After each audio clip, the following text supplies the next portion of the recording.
Hello everyone, स्वागत है आपका हिंदुस्तान के सबसे बड़े ऑनलाइन प्लेटफॉर्म पर जिसका नाम है अनअकैडमी। और मैं हूं नदीम खान। मैं दिल्ली मुखर्जी नगर के निकट से लाइव हूं और आप देख रहे हैं विश्व का इतिहास, जिसमें आज हमारा टॉपिक है इटली का एकीकरण। बच्चों, बिल्कुल हम लोग शुरू से पढ़ेंगे इस टॉपिक को। आपने नाम सुना होगा यूनिफिकेशन ऑफ द इटली के बारे में, कि इटली कभी छोटे छोटे द्वीपों का, या कह सकते हैं कि एक ऐसा इलाका था, ऐसा क्षेत्र था, मतलब आज से तकरीबन 200-300 साल पहले तक दुनिया के नक्शे में इटली नाम का कोई देश नहीं था। हाँ, इसका जो इतिहास रहा है वो बड़ा ही ब्राइट रहा है, क्योंकि प्राचीन रोमन साम्राज्य का ये केंद्र हुआ करता था। लेकिन इतिहास कहता है कि आज जो शहर है कल वो बयाबां होगा, जो कल बयाबां है वो फिर कल शहर होगा। इतिहास बनने और बिगड़ने की एक कहानी का नाम है। बच्चों, इतिहास ये कहता है कि जो भी चीज़ दुनिया में आई है एक दिन उसको चला जाना है, समाप्त होना है, खत्म होना है। यही है क्षण भंगुरवाद का सिद्धांत भी।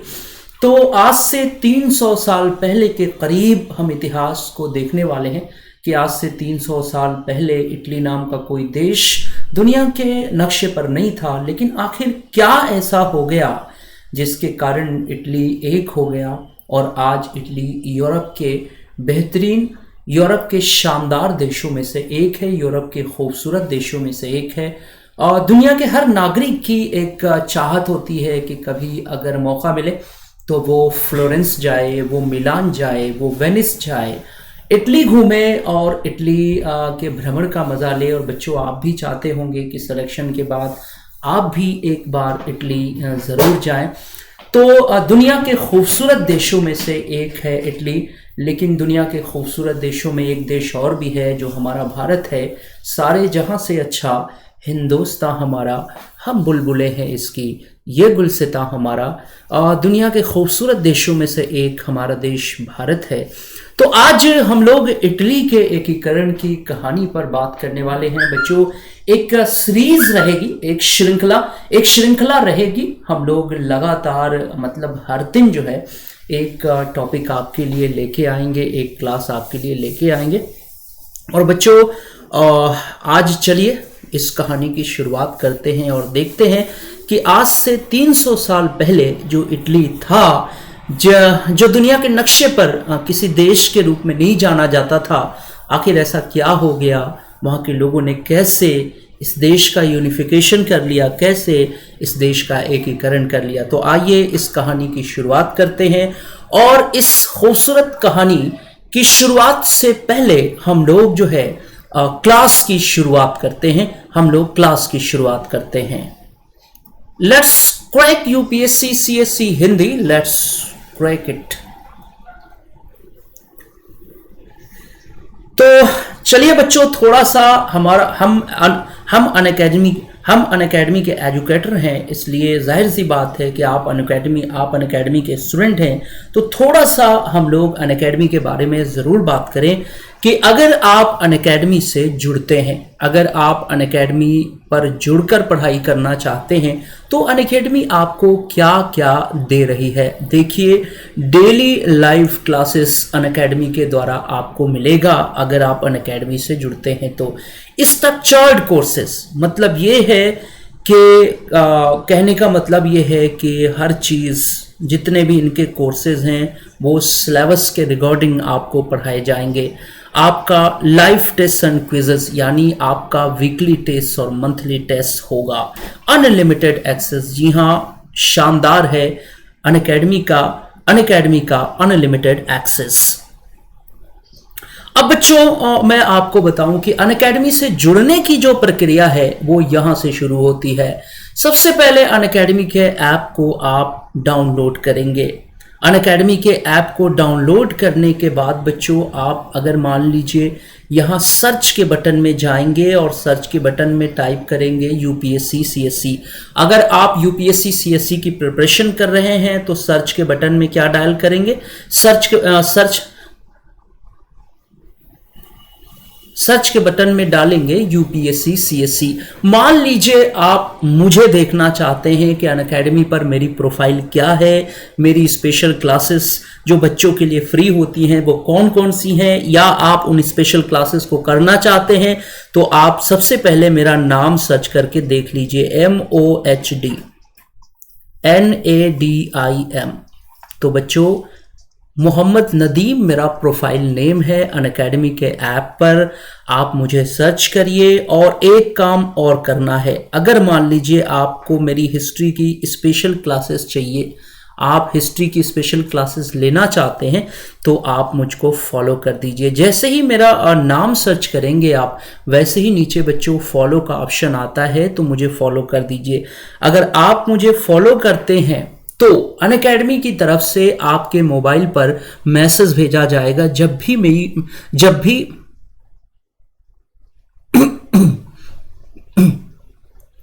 अनअकैडमी की तरफ से आपके मोबाइल पर मैसेज भेजा जाएगा जब भी मेरी कोई क्लास शुरू होती है, ठीक है।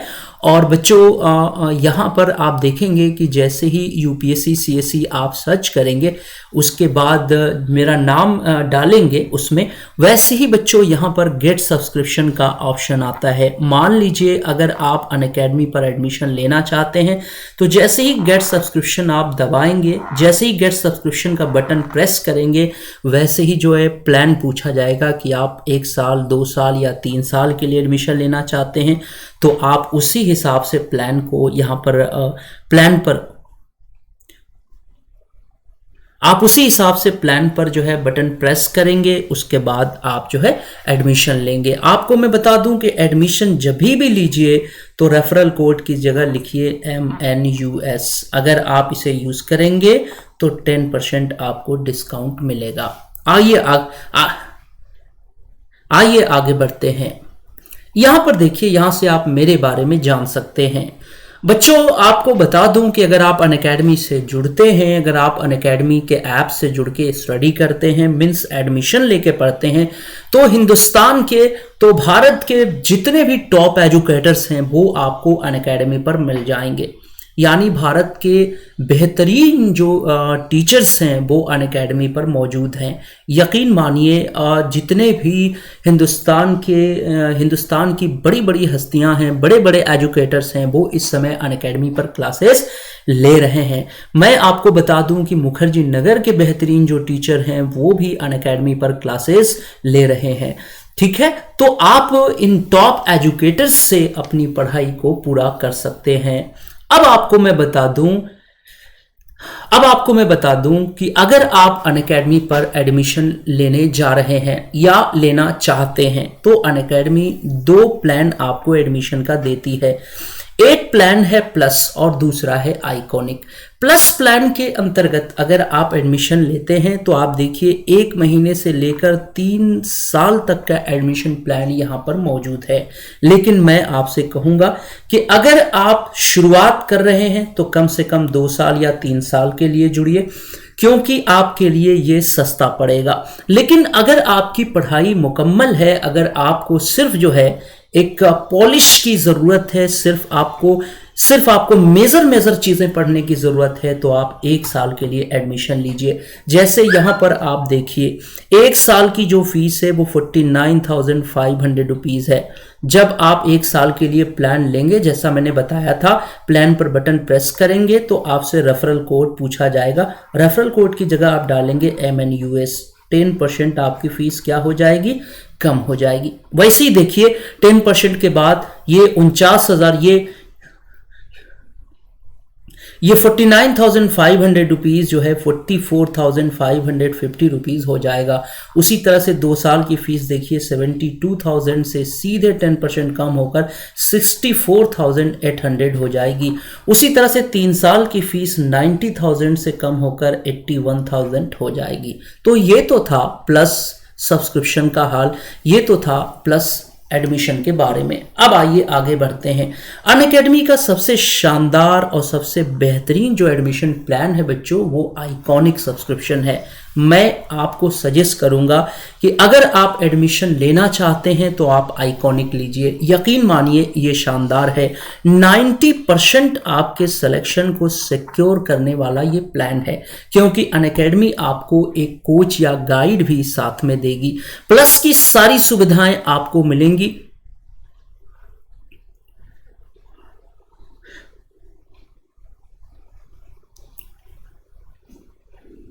प्लस की सारी सुविधाएं आप लोगों को मिलेंगी, साथ में बच्चों कोच या गाइड भी आपको मिलेगा। ठीक है, अब इसमें देखिए 3 साल का एडमिशन प्लान मौजूद है। ठीक है, जैसे 1 साल के लिए अगर आप सब्सक्रिप्शन करना चाहते हैं आइकॉनिक के लिए तो 69,500 रुपीज इसकी फीस है। यहां पर आइकॉनिक की जगह यहां पर जो है यहां पर रेफरल कोड की जगह डालिए MNUS। 10% फीस आपकी ऑटोमेटिकली कम हो जाएगी और हो जाएगी 62,550 रुपीज। उसी तरह से बच्चों 2 साल की फीस, उसी तरह से 3 साल की फीस यहां पर मौजूद है। कम से कम आप 2 साल के लिए लीजिए अगर एडमिशन लेना चाहते हैं, क्योंकि 2 साल के लिए लेते हैं तो ये और भी ज्यादा आपको सस्ता पड़ेगा। 1,07,000 रुपीज फीस है 2 साल की। MNUS रेफरल कोड डालने के बाद 10% कम होकर हो जाएगी 96,300 रुपीज ओनली। तो शानदार है। 3 साल के लिए फीस देखिए 1,41,000 rupees only. Referral code MNUS को डालने के बाद ये जो फीस है ये हो जाएगी 3 साल के लिए 1,26,900 रुपीज ओनली। तो बच्चों आपके लिए आइकॉनिक सब्सक्रिप्शन दमदार है, मैं आपको सजेस्ट करूंगा आप आइकॉनिक लीजिए। अगर आप ऑप्शनल सब्जेक्ट पढ़ना चाहते हैं, अगर आपकी मंशा है कि नहीं हम ऑप्शनल सब्जेक्ट पढ़ना चाहते हैं या ऑप्शनल लेना चाहते हैं केवल, तो 1 महीने से लेकर 3 साल तक का एडमिशन प्लान यहां मौजूद है। कम से कम साल भर के लिए एडमिशन लीजिए। अगर फीस देखिए 27,500 रुपीज है 1 साल की फीस। अगर रेफरल कोड की जगह अगर आप रेफरल कोड की जगह MNUS डालते हैं तो 10% कम होकर ये फीस हो जाएगी 24,750 रुपीज। तो बच्चों आप अपने अकॉर्डिंग इसमें प्लान सर्च कर सकते हैं। आइए आगे बढ़ जाते हैं। आपको बता दूं कि नए साल पर अनअकैडमी की तरफ से तरह तरह के एडमिशन प्लान्स आ चुके हैं। अनअकैडमी ने कई नए बैचेस भी शुरू किए हैं।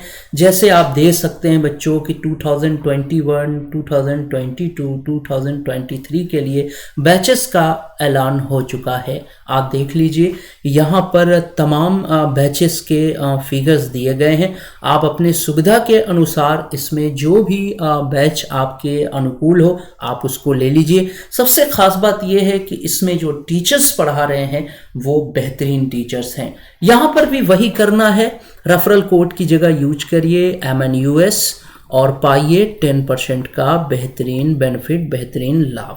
ठीक है, आगे बढ़ते हैं।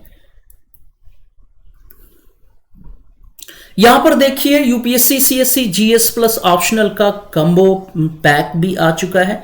आप इसमें भी एडमिशन ले सकते हैं, ये आपके लिए शानदार है। हाँ, इसकी जो फी है वो यहां पर मौजूद है बच्चों, आप देख लीजिए। हाँ, कहने का मतलब ये है कि अगर आप UPSC CSC के लिए ऑप्शनल प्लस GS लेना चाहते हैं तो इसमें 1 साल की जो फीस है वो 88,705 रुपीज़ है। रेफरल कोड यूज़ करिए MNUS, 10% कम हो जाएगी फीस और हो जाएगी 70,103 रुपीज़। उसी तरह से बच्चों 2 साल और 3 साल के लिए है।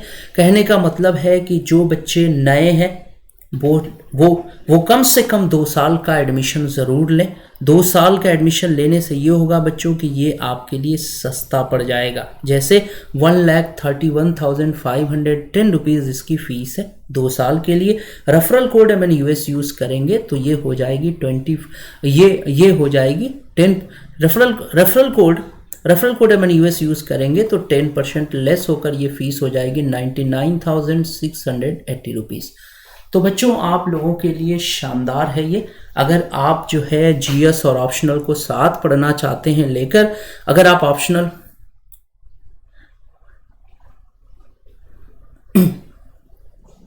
अगर आप जीएस और ऑप्शनल एक साथ लेके पढ़ना चाहते हैं तो ये आपके लिए एक शानदार मौका है। आगे बढ़ते हैं। यहां पर मैं आपको बताने वाला था कि आइकॉनिक सब्सक्रिप्शन, जिसके बारे में मैं आपसे कह रहा था कि अनअकैडमी का बेहतरीन एडमिशन जो प्लान है वो आइकॉनिक ही है। तो लेकिन आइकॉनिक सब्सक्रिप्शन की फीस बढ़ने वाली है, ये मैं आपको सूचना देने जा रहा हूं। क्योंकि अगर आप आइकॉनिक सब्सक्रिप्शन लेने वाले हैं तो बच्चों थोड़ा सा जल्दी करिए। MNUS रेफरल कोड लगाइए, 10% की बेनिफिट के साथ आइकॉनिक से जुड़ जाइए, वरना इसकी फीस बढ़ने वाली है। कारण यह है कि यह बहुत ज़्यादा ट्रेंडिंग में है, बहुत ज़्यादा इसकी डिमांड है। आगे बढ़ते हैं और आज का टॉपिक,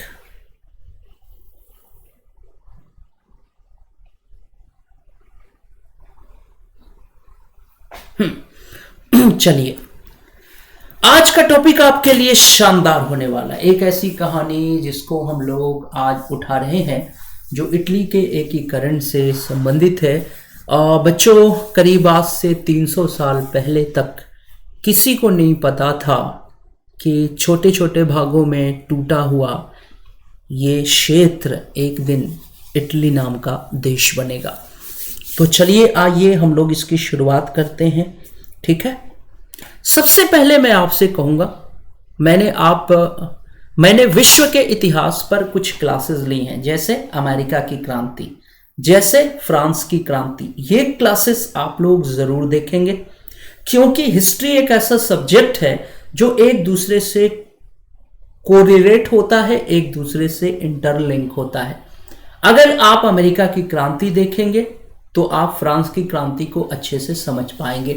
अगर आप फ्रांस की क्रांति की क्लास देखेंगे तो आप इटली के एकीकरण को बहुत अच्छे से समझ पाएंगे। क्योंकि हिस्ट्री जो होता है बच्चों, हिस्ट्री एक कहानी है, और आपको पता ही है कि कहानी को अगर आप 20 से देखते हैं तो थोड़ी सी दिक्कत आती है। लेकिन यहाँ पर ऐसी कोई बात नहीं है। मैं आपसे फिर कह रहा हूँ कि जो पिछली क्लासेस मैंने ली हुई हैं वो क्लासेस आप लोग जरूर देखिए। अब चलिए आइए हम लोग यहां पर बात कर रहे हैं। एक बहुत बड़ा विद्वान है, वो कहता है, एक बहुत बड़ा विद्वान है मैरियट, वो कहता है कि दरअसल इटली का एकीकरण नेपोलियन बोनापार्ट की देन है। कमाल है, नेपोलियन बोनापार्ट फ्रांस का शासक था, इटली के एकीकरण में उसका कहां पर रोल है? उसने ऐसा क्या कर दिया कि इटली का एकीकरण हो गया? तो बच्चों, ये पहली जो लाइन है ये हमें वाकई में एक संशय सा पैदा कर रही है कि नेपोलियन बोनापार्ट जैसे आदमी ने इटली का एकीकरण कैसे कर दिया। ठीक है, तो चलिए मैं आपको बताता हूं कि फ्रांस की क्रांति जब हम लोग पढ़ रहे थे, तो हमने वहां पे पढ़ा था कि जब फ्रांस पूरी तरह से मुरझाया हुआ था, जब फ्रांस में आशा की कहीं से कोई किरण दिखाई नहीं दे रही थी, उस समय जब फ्रांस की सेनाएं इटली में 3 सालों से भूखे प्यासे और नंगे इंतजार कर रही थी, उस समय फ्रांस वासियों ने एक नए सेनापति को इटली भेजा था। यह सेनापति 5 फुट का था, नाटे कद का था, गोरे रंग का था।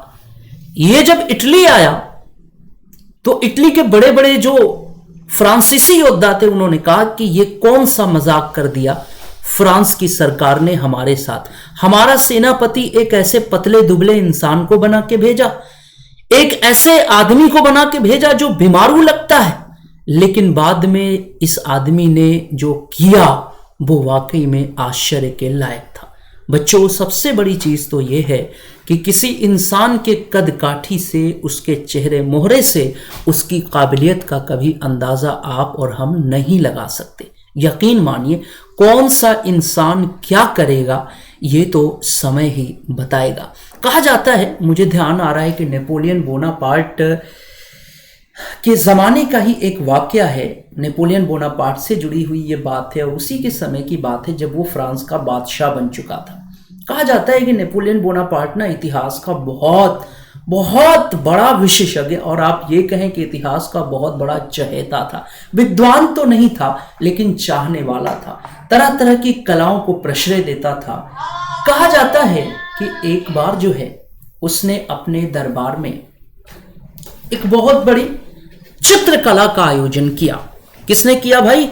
नेपोलियन बोनापार्ट ने किया, बहुत बड़ी चित्रकला का आयोजन।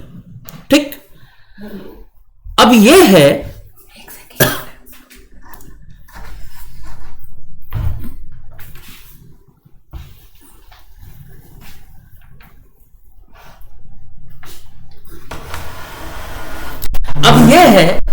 कि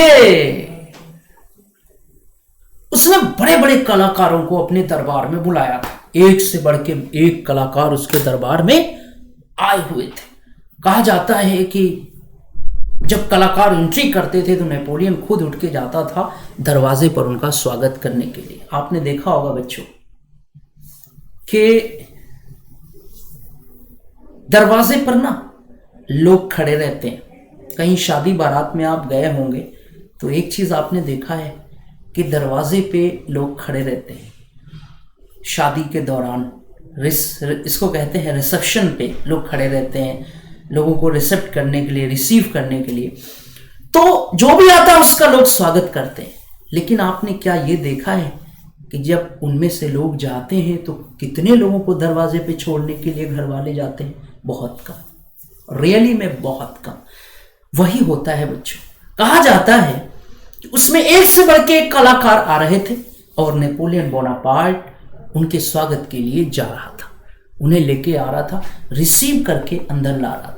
एक कलाकार ऐसा भी आया जिसके कपड़े लत्ते अच्छे नहीं थे, उसका गेटअप अच्छा नहीं था, तो नेपोलियन उठ के उसे लेने नहीं गया बल्कि चुपचाप बैठा रहा। जब सारे कलाकारों ने कैनवास पर अपनी कला का प्रदर्शन कर लिया, उस कलाकार का भी नंबर आया। जो कलाकार एकदम सिंपल था और उसने जब अपनी कला बनाई, जब उसने अपनी आर्ट बनाई, तो जैसे नेपोलियन देखता ही रह गया। यकीन मानिए, सारे कलाकार, जब कला खत्म हो गई, जब प्रोग्राम खत्म हो गया, तो सारे कलाकार एक एक करके जाने लगे।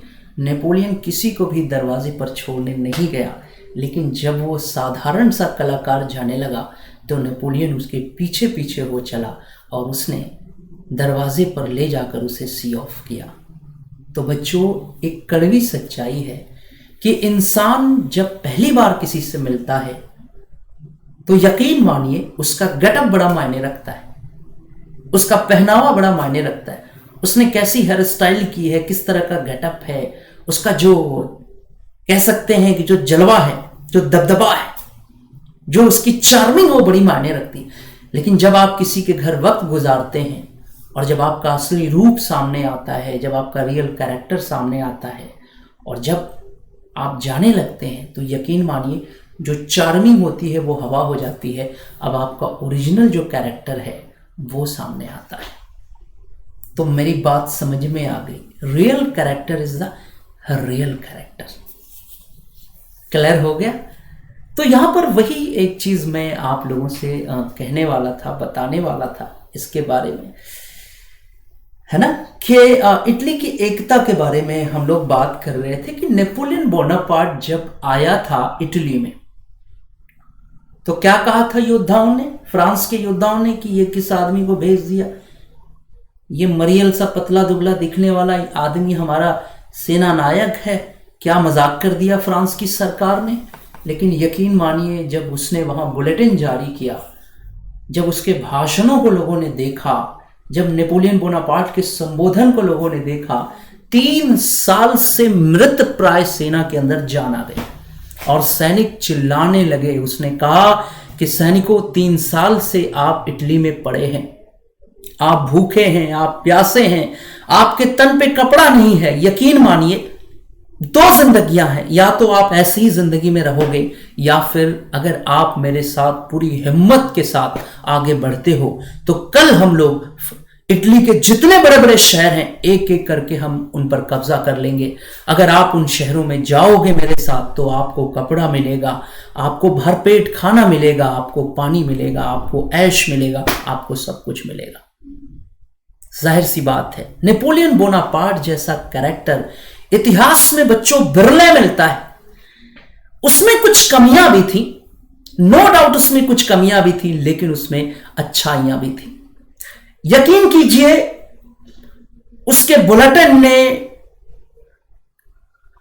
उसके संबोधन ने सैनिकों में ऐसा प्रभाव डाला कि ये सैनिक भूखे शेर की तरह इटली पर टूट पड़े और कुछ ही क्षणों में, कुछ ही दिनों में, कुछ ही समय में इटली पर फ्रांस का अधिकार हो गया।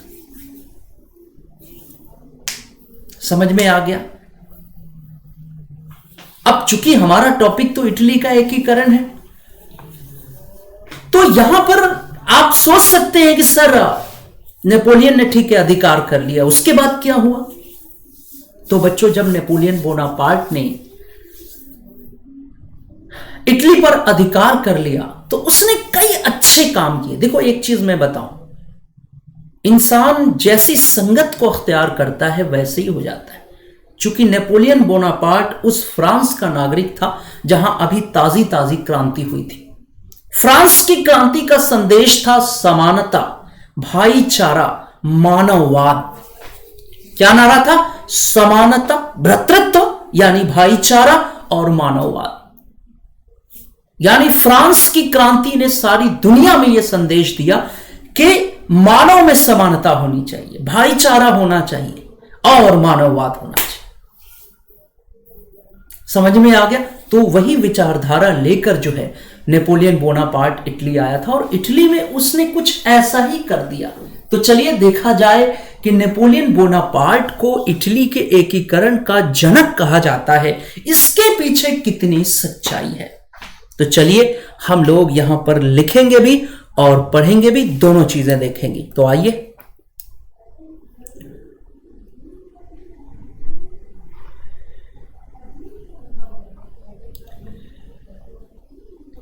कुछ विद्वान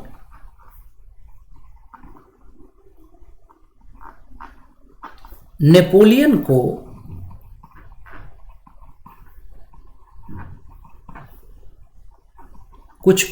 नेपोलियन बोनापार्ट को इटली के एकीकरण का कारक मानते हैं। बच्चों, ये नोट्स मैं आप लोगों को बना रहा हूं, ये नोट्स मैं आप लोगों को जो बनवा रहा हूं ठीक है, यही मेरी तरफ से आप सबको पीडीएफ है। एक प्रिंटेड मटेरियल जो लोग देते हैं वो मैं आपको नहीं दे रहा हूं, मैं आपको यहां पर नोट्स बनवा रहा हूं। देखिए बच्चों, नोट्स बनाने के दो फायदे। एक फायदा तो ये है कि आपको लिखने की स्किल पता चल जाएगी। दूसरा फायदा यह है कि जो चीज़ इंसान लिखता है वो चीज़ उसे अच्छी तरह से याद हो जाती है। तो चलिए, इसमें फ़ायदा है। यकीन मानिए, अगर मैं आपको यहाँ पर पीडीएफ प्रोवाइड भी करा दूँ तो आप कमरे पर क्या करेंगे? या तो उसको कॉपी पेस्ट कर देंगे, जो कि ख़तरनाक है, जो कि जहर है एकदम। लकीर का फ़कीर मत बनिए। कहने का मतलब ये है कि उसमें आपको अपना एथिक्स जोड़ना ही पड़ेगा। तो चलिए लिखते हैं, नेपोलियन बोनापार्ट को इटली के एकीकरण का कारक कहा जाता है। कारक और जनक में फर्क होता है, समझ में आ गया? जनक उसको कहा जाता है जो चीजों को जन्म देता है, ठीक, पैदा करता है, शुरू करता है। कारक उसको कहा जाता है जो उसे प्रेरणा देता है। तो फर्क हो गया। ये चीज आप लोगों ने नोट कर लिया। अब चलिए देखा जाए कि उसने क्या क्या किया इटली में, यानी इटली के एकीकरण में उसका क्या योगदान है। तो हम लिखेंगे कि नेपोलियन फ्रांस का नागरिक था।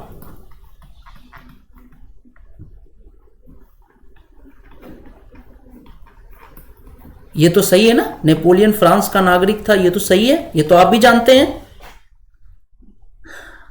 वह फ्रांस से क्रांति की विचारधारा को लेकर आया था। वो फ्रांस से क्रांति की विचारधारा को लेकर आया था।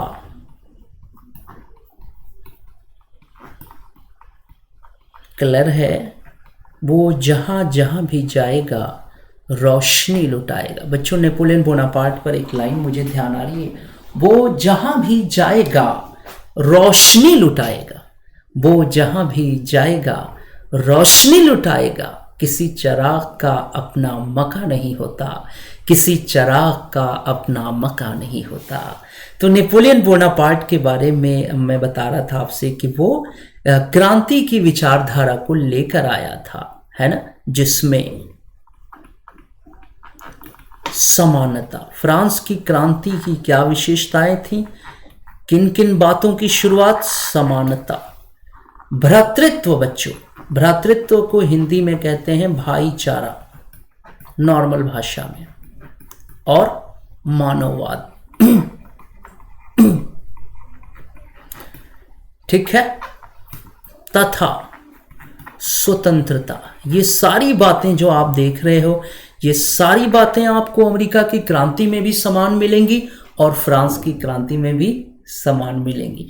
यानी समानता, भाईचारा, मानववाद तथा स्वतंत्रता।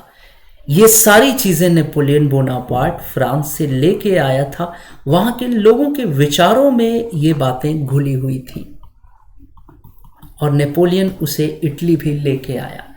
तो कहने का मतलब ये है कि नेपोलियन ने इटली में कुछ ऐसे कार्य किए जिसके कारण इटली की जनता में जागृति आ गई। तो चलिए देखा जाए कि इटली की जनता में जागृति कैसे आ गई।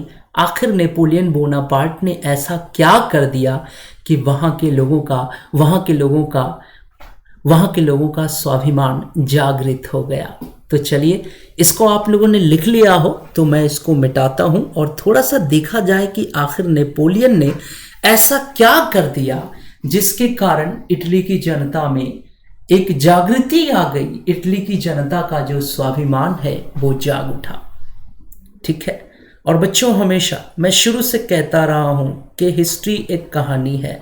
कोशिश करिए कहानी से जुड़ने की, आपको परेशानी नहीं होगी अगर आप कहानी से जुड़ जाते हैं तो चलिए इसको हम लोग मिटा देते हैं। अगर आप लोगों ने लिख लिया हो, हमको अब ये देखना है कि नेपोलियन बोनापार्ट ने ऐसा क्या कर दिया जिसके कारण जो इटली की जनता थी उसमें जागृति आ गई, उसमें स्वाभिमान आ गया।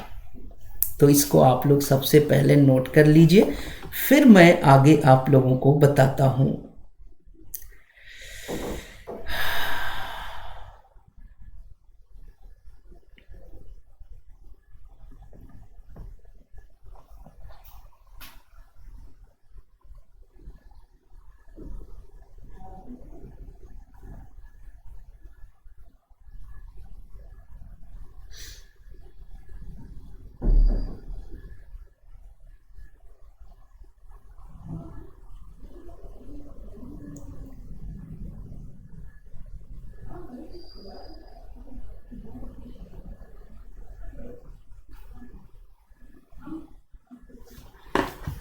तो मिटा दिया जाए बच्चों, इसको मिटा दिया जाए। आप लोग तैयार हैं? थोड़ा सा आराम आराम से, चूंकि ये ऑनलाइन क्लासेस है इसलिए ऑनलाइन क्लासेस की एक खासियत होती है बच्चों, इसमें आप ऑफलाइन क्लासेस की तरह से तेज नहीं चल सकते। थोड़ा सा इसमें आराम से चलना होता है, तो कोई दिक्कत नहीं है, हम लोग आराम से चलेंगे, लेकिन इतना भी आराम से नहीं कि बहुत लेट हो जाए। हम लोग मध्यम मार्गी प्रतिपदा का पालन करेंगे। ठीक है, तो इसको मैंने मिटा दिया। अब चलिए हम लोग बात करते हैं। मान लीजिए कभी प्रश्न ये आ जाए कि आप कैसे मानते हैं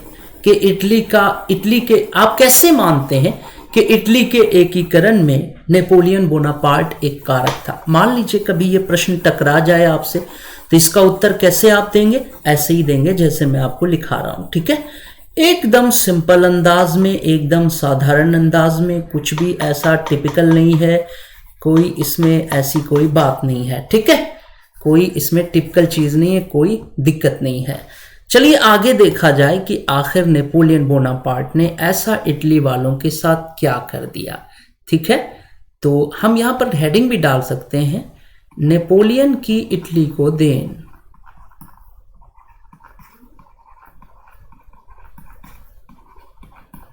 ठीक है, एक हेडिंग भी हम डाल सकते हैं। ठीक है, अब देखिए पहली चीज तो यह है बच्चों कि नेपोलियन बोनापार्ट ना हिस्ट्री का बहुत बड़ा कदरदान था। एक बात मैं आपको बता रहा हूं, देखिए एक चीज आपको बता रहा हूं, कहा जाता है कि आपके घर में कोई सामान हो, बहुत पुराना सामान हो, आपके यूज में नहीं है, लेकिन फिर भी आपने घर में रखा है, कोई आए उसको चुरा ले जाए, तो अगले दिन क्या होता है, बहुत तकलीफ होती है। इंसान को किसी चीज की अहमियत का पता तब चलता है जब वो चीज उसके पास नहीं होती। रियलिटी है कि नहीं, इट्स रियल और नॉट, प्लीज टेल मी। सच्चाई है ना, इंसान को किसी वस्तु की अहमियत का पता तब चलता है जब वो वस्तु उसके पास नहीं होती। तो ये एक सच्चाई है। कहा जाता है कि इटली का अपना एक पुराना इतिहास था। किसी जमाने में सिकंदर महान जैसे लोग वहां पर हुआ करते थे, किसी जमाने में हेक्टर और एक्लिस जैसे महान योद्धा हुआ करते थे, किसी जमाने में वहां पर डायोडोरस जैसे महान योद्धा हुआ करते थे। इटली का अपना एक पुराना इतिहास था, एक अपना पुराना गौरव था। कहा जाता है कि नेपोलियन ने जब इटली पर हमला किया तो वहां की सारी जो दुर्लभ कलाकृतियां थीं, किताबें थी, सब उठाकर उसने फ्रांस भिजवा दिया। कहा जाता है दुनिया में नेपोलियन बोनापार्ट को पुस्तकालय का लुटेरा कहा जाता है। नेपोलियन बोनापार्ट अगर किसी शहर में हमला करता था तो उस शहर के जो दुर्लभ किताबें होती थी, उस शहर की जो दुर्लभ किताबें होती थी, उनको लूट लिया करता था। कहा जाता है कि नेपोलियन बोनापार्ट को यह श्रेय जाता है कि उसने इटली वासियों के गौरवशाली अतीत को याद कराया। सबसे बड़ा उसका क्या मसला है, वही चीज है बच्चों की। कहा जाता है कि इंसान, बहुत से लोग दुनिया में होते हैं जिनके अंदर टैलेंट होता है पर वो अपने टैलेंट से अनजान होते हैं, लेकिन कोई उनके टैलेंट को जगा दे, कोई उनके टैलेंट पर अटैक कर दे, है ना। तो वही चीज है कि नेपोलियन बोनापार्ट ने इटली वासियों के गौरवशाली अतीत को उन्हें याद दिलाया। तो हम लिखेंगे कि नेपोलियन बोनापार्ट ने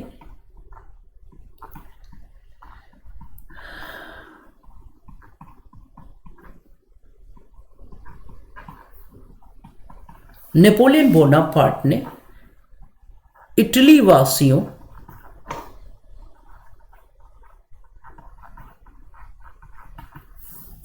के गौरवशाली अतीत को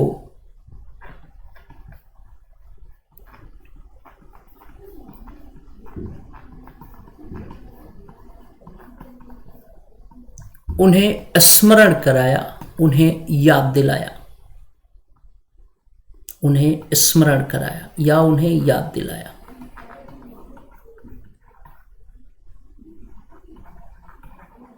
समझ में आ रहा है बच्चों?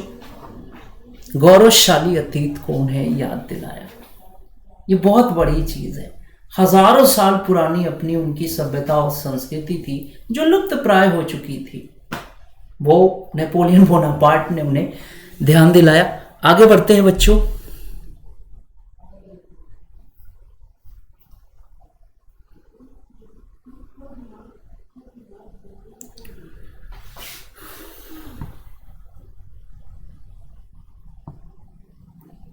अब आगे बढ़ते हैं। यहां पर देखिए, कहा जाता है ना कि फ्रांस में जब क्रांति हुई तो फ्रांस के लोगों ने कुलीन वर्ग और जो वहां के सामंतवादी व्यवस्था थी उसको समाप्त कर दिया था। कहीं ना कहीं से राष्ट्रवाद में सबसे बड़ा जो रोड़ा था वो यही कुलीन और सामंतवादी लोग हुआ करते थे, क्योंकि जहां पर ये सामंत होते थे ना, वहां के चीजों को अपनी जागीर बना लेते थे। गांव के लोगों को डरा धमका कर रखना, उन पर दबदबा कायम करना, कभी कभी बड़े जुल्म भी होते थे इनके द्वारा, इतने दबदबे होते थे। गांव वालों कल आप सबको जो है हवेली में पहुंचना है, वहां पर सामंत की तरफ से आपको बुलाया गया है। कहा जाता है कि जो इनकी आज्ञा नहीं मानता था उसको पीट पीट कर इनके जो लठैत थे वो ले जाते थे। बड़ा दबदबा था। कहने का मतलब ये है कि ये अपने क्षेत्रवासियों को इतना डरा धमका कर रखते थे कि आज़ादी की बात तो दूर, वो सोच भी नहीं सकते थे। लेकिन नेपोलियन बोनापार्ट जब इटली पहुंचा तो उसने इटली वासियों को इन सामंतों से मुक्ति दिला दी। कहा जाता है कि इटली में सामंतवादी व्यवस्था पर नेपोलियन बोनापार्ट के द्वारा जबरदस्त आघात किया गया। कहीं ना कहीं से उसे नेपोलियन ने तोड़ दिया था। तो सामंतवादी व्यवस्था को समाप्त करके इटली के लोगों के मन में आज़ादी का अलख जगाने का जो श्रेय है वो नेपोलियन बोनापार्ट को जाता है। तो चलिए यहाँ पे लिखते हैं कि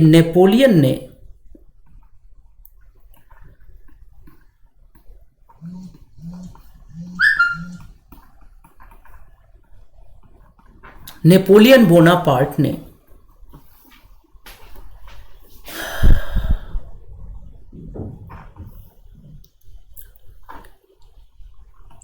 इटली में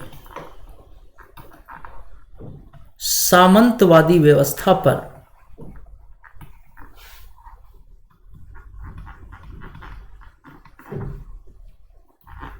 बड़ा कठोर आघात किया।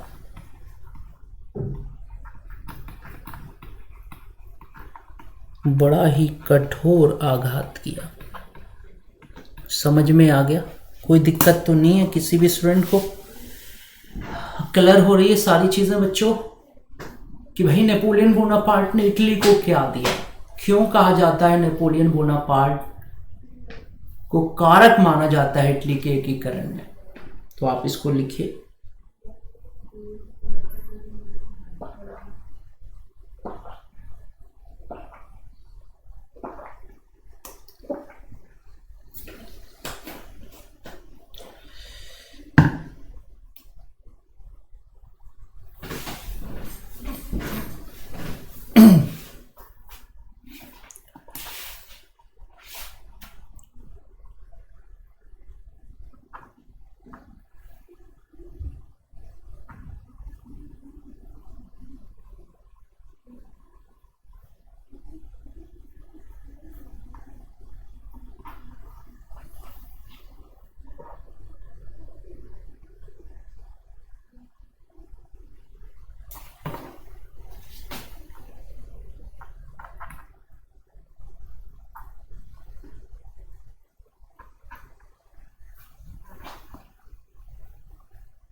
बड़ा कठोर आघात किया। ठीक है, ये चीज हो गया ना?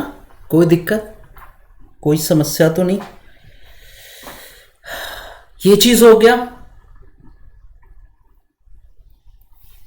कहा जाता है कि इटली में नेपोलियन बोनापार्ट ने मुक्त व्यापार की शुरुआत की।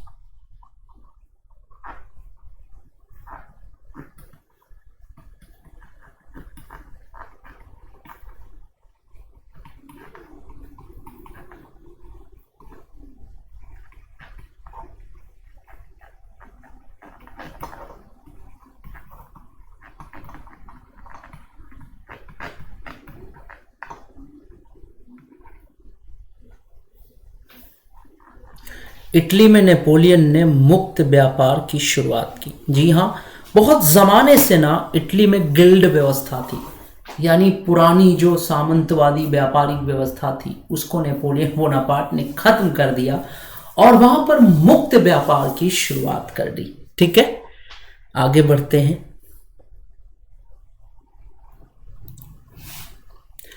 उसने इटली में समानता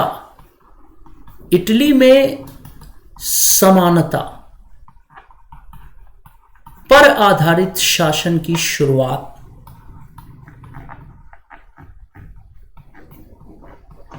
समानता पर आधारित शासन की शुरुआत,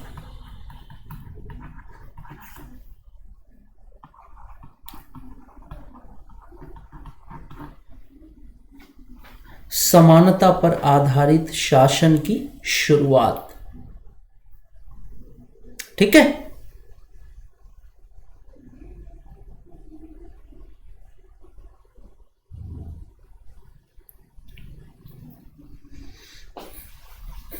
ठीक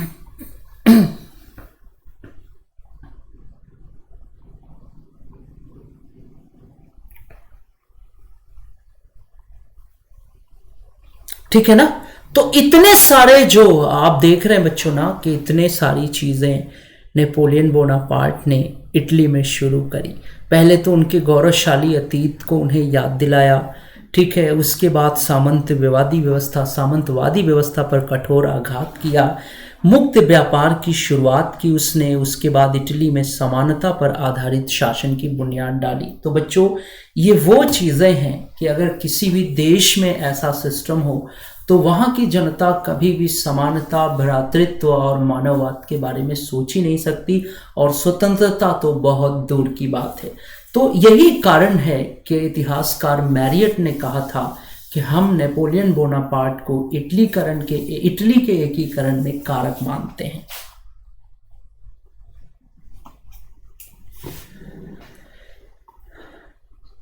चलिए हम लोग, आप नोट कर लें इसको, तो फिर हम लोग इसको मिटाएंगे।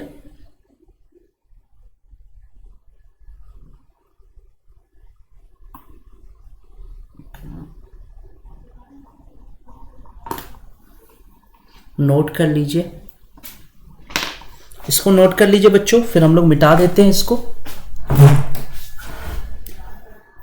नोट कर लीजिए।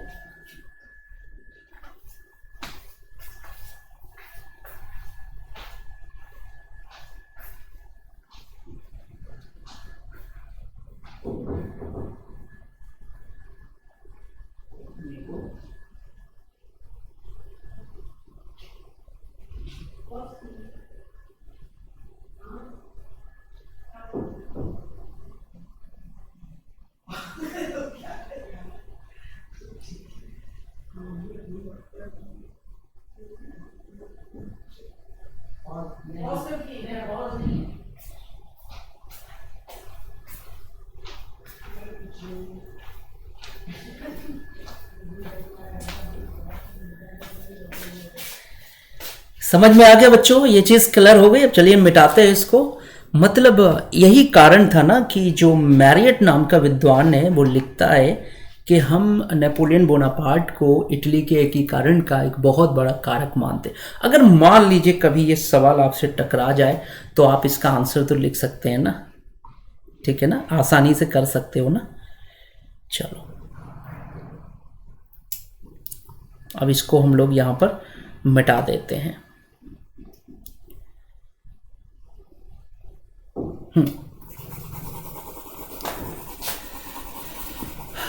तो एक लाइन हम लोग लिख लेंगे कि यही कारण है कि इतिहासकार मैरियट ने नेपोलियन बोनापार्ट को इटली के एकीकरण का कारक माना है। अभी हम लोग ना एकीकरण पर एक इंफॉर्मेशन ले रहे हैं बच्चों। अभी हम लोग केवल एक इंफॉर्मेटिव स्टडी कर रहे हैं। और आप सभी को मैं बता दूं कि हम लोग वर्ल्ड हिस्ट्री में अभी डिटेल पर बात कर रहे हैं। अभी हम लोग इसके क्वेश्चन आंसर के फॉर्मेट पर अभी डिक्टो बात नहीं करें, लेकिन फिर भी मैं आपको ये बताता चल रहा हूं कि कहां कहां से मेंस के क्वेश्चन आपसे टकरा सकते हैं, ठीक है। किस किस जगह से मेंस के क्वेश्चन आएंगे। तो चलिए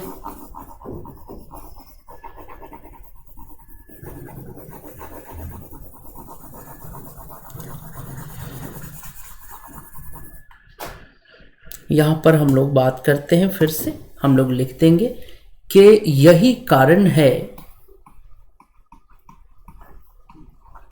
कि इतिहासकार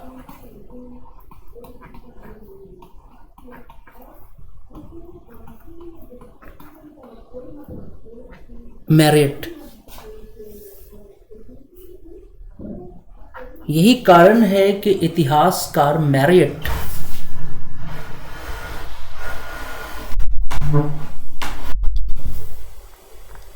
कहता है कि यही कारण है कि इतिहासकार मैरियट कहता है कि इटली के एकीकरण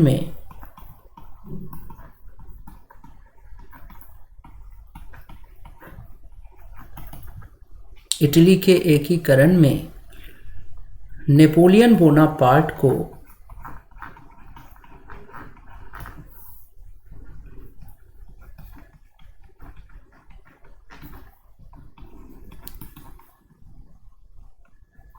एक कारक माना जाता है, कारक माना जाता है। समझ में आ गया? कोई दिक्कत किसी भी स्टूडेंट को तो नहीं है? मान लीजिए कभी बच्चों ये प्रश्न आपसे टकरा जाता है मेंस का कि क्या आप कैसे साबित करेंगे कि नेपोलियन बोनापार्ट जो है इटली के एकीकरण में एक कारक था, तो इसका उत्तर जो है आप लगभग ऐसे लिखने की कोशिश करिएगा। ठीक है, चलिए और भी चीजों को देखना यहां पे जरूरी है ना।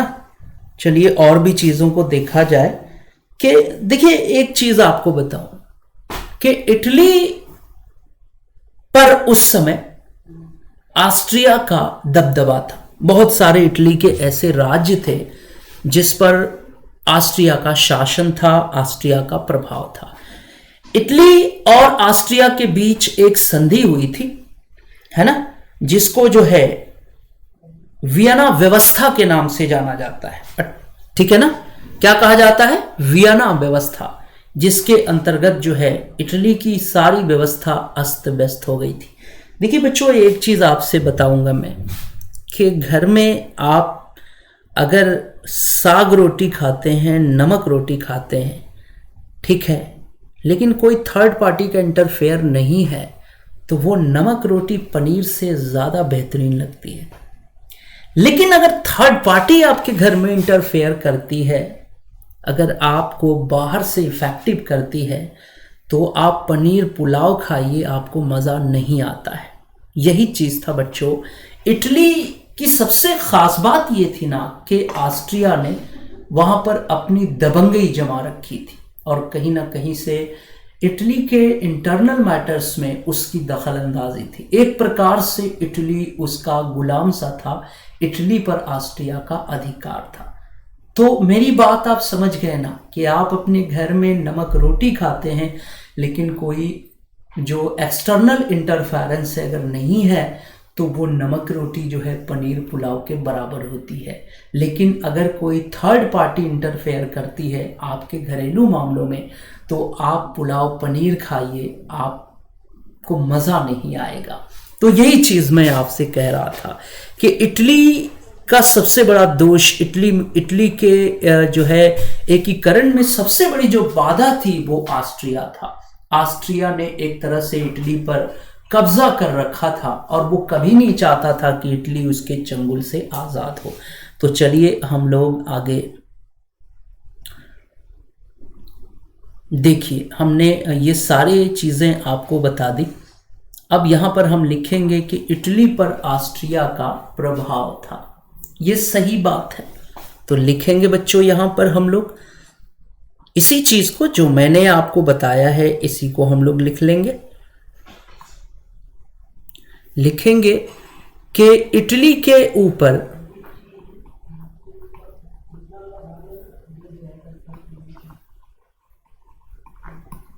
उस समय ऑस्ट्रिया का दबदबा था। इटली पर उस समय ऑस्ट्रिया का दबदबा था। ठीक है ना, जबरदस्ती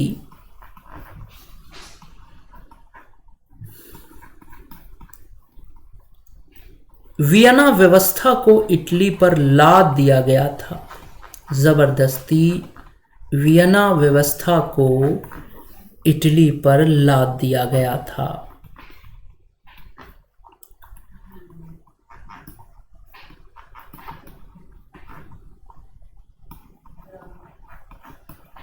जबरदस्ती वियना व्यवस्था को इटली पर लाद दिया गया था ना। वियना कहाँ की राजधानी है बच्चों? ऑस्ट्रिया की राजधानी है ना। तो ये जो इटली की तबाही का सबसे बड़ा जो कारण था वो वियना व्यवस्था थी, और ये जबरदस्ती ऑस्ट्रिया के द्वारा इटली पर लादा गया था। कहने का मतलब ये है कि इटली तब तक स्वतंत्र नहीं हो सकता था जब तक कि उसे ऑस्ट्रिया के चंगुल से मुक्ति नहीं मिलती। ठीक है ना। और कोई भी उपनिवेशवादी देश, कोई भी इस तरह का मुल्क जो किसी देश का हैरेसमेंट कर रहा है, शोषण कर रहा है, वो कभी भी उस देश को मुक्ति नहीं दे सकता। कोई दिक्कत, कोई समस्या तो नहीं है किसी को भी? चीजें समझ में आ रही हैं तो लिख लेंगे हम लोग।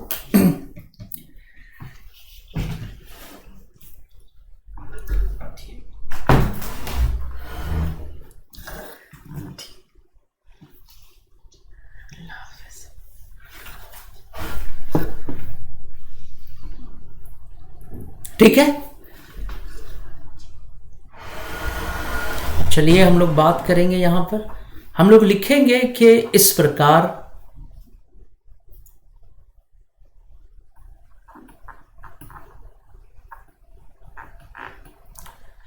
इटली के एकीकरण में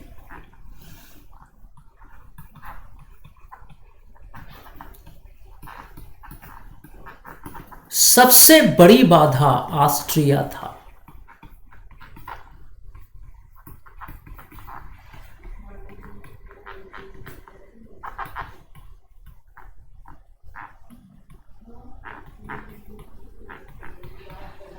इटली के एकीकरण में सबसे बड़ी बाधा कौन था?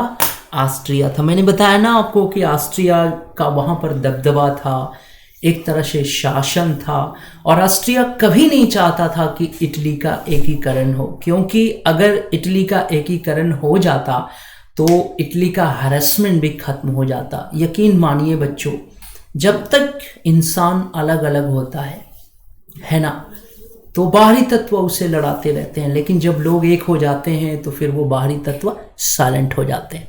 तो यही सिस्टम था यहां पर। अब चलिए हम लोग देखा जाए कि इटली के एकीकरण में आखिर क्या क्या बाधाएं थी, आखिर वो कौन कौन सी रुकावटें थीं जिसके कारण इटली का एकीकरण नहीं हो पा रहा था। चलिए तो हम लोग हेडिंग डालेंगे इटली के एकीकरण में बाधाएं। ये चीज हो गया, ये तो बहुत बड़ी, ये भी बाधाएं ही थी, लेकिन चलिए आइए कुछ और मोस्ट पावरफुल बाधाओं पे बात करें। तो हेडिंग डालेंगे इटली के एकीकरण में बाधाएं।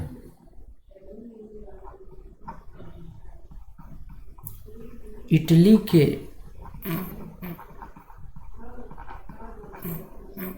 एकीकरण में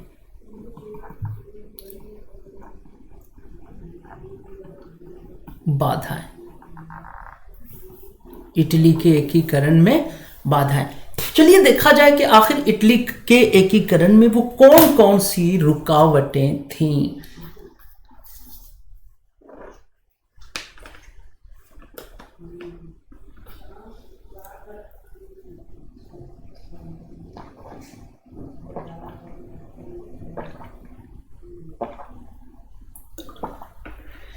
चलिए आइए हम लोग बात करें इटली के एकीकरण में बाधाओं के बारे में बात करें, है ना।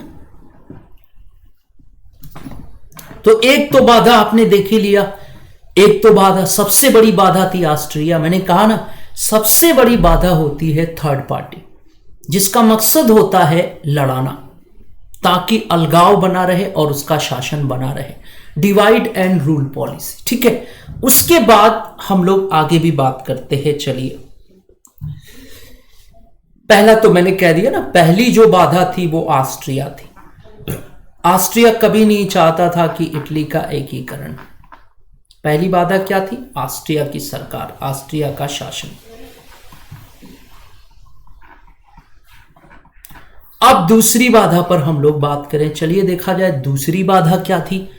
तो देखिए बच्चों, दूसरी जो बाधा थी वो ऑस्ट्रिया, इटली का भौगोलिक स्तर था। उसका जो भौगोलिक विभाजन था ना, वो बहुत ही ज्यादा दिक्कत वाला था। लिखेंगे इटली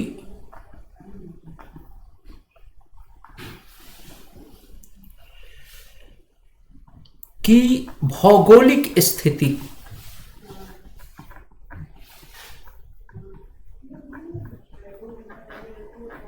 इटली की देखिए, इटली जो था ना वो बड़ा गजब का उसका नक्शा है साहब। आप यकीन मानिए, वो कनखजूरा आपने देखा होगा, कहने का मतलब एक ऐसा देश है जो एक जीव की तरह से लगता है ना, इस तरह से कोई बाकायदा इसका पूंछ ऊंच तक भी बना हुआ है, कुछ एक जीव की तरह से, कनखजूरे के नक्शे की तरह से इटली वर्ल्ड मैप पे दिखाई देता है। आप देखेंगे ना तो इटली 3 भागों में विभाजित था, है ना, उत्तरी इटली, मध्य इटली और दक्षिणी इटली।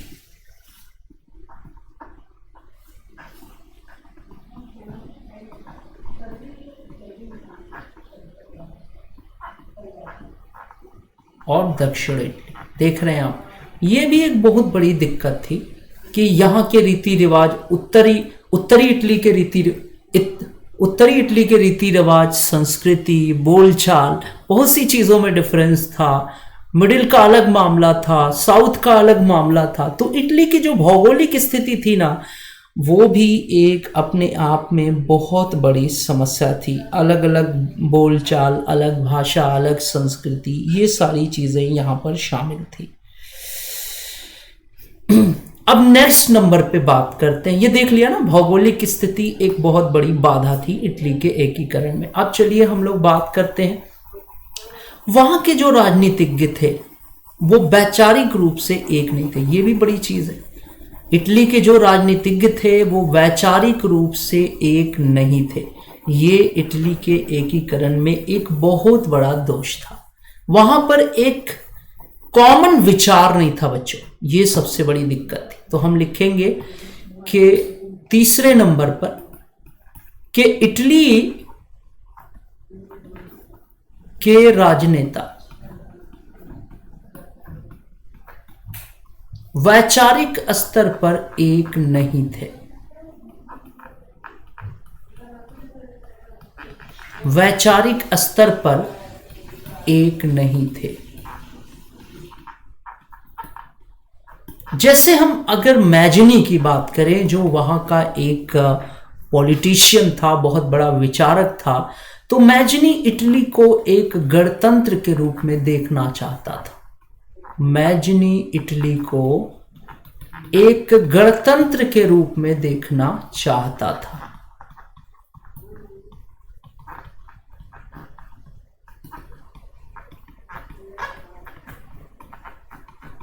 एक गणतंत्र के रूप में देखना चाहता था। करेक्ट है?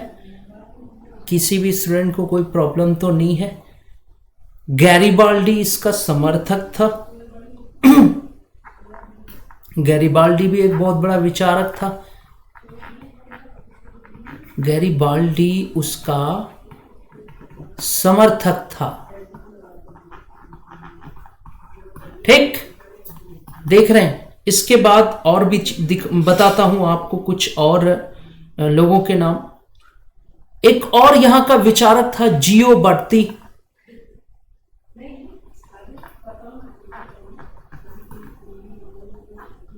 जियोबर्ती ये संघीय व्यवस्था चाहता था।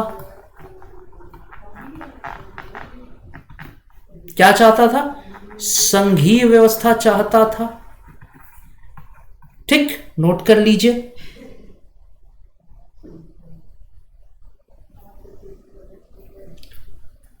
इटली के जो पुराने सामंत थे, जो कुलीन वर्ग के लोग थे, वो पुरातन राजतंत्र में विश्वास रखते थे। वो पुरातन सामंती व्यवस्था चाहते थे। चलिए हम लोग आगे बढ़ते हैं। थोड़ा सा इसको मिटा के लिखते हैं यहां पे कि इटली के जो सामंत और कुलीन वर्गों के लोग थे वो पुराने सामंतवादी व्यवस्था में विश्वास रखते थे। ये भी एक बहुत बड़ा रीजन है। चौथे नंबर पे लिख देंगे हम लोग।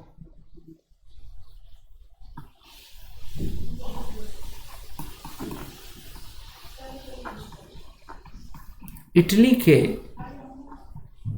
कुलीन वर्ग और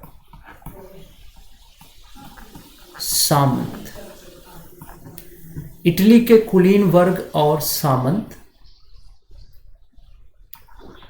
पुरातन व्यवस्था में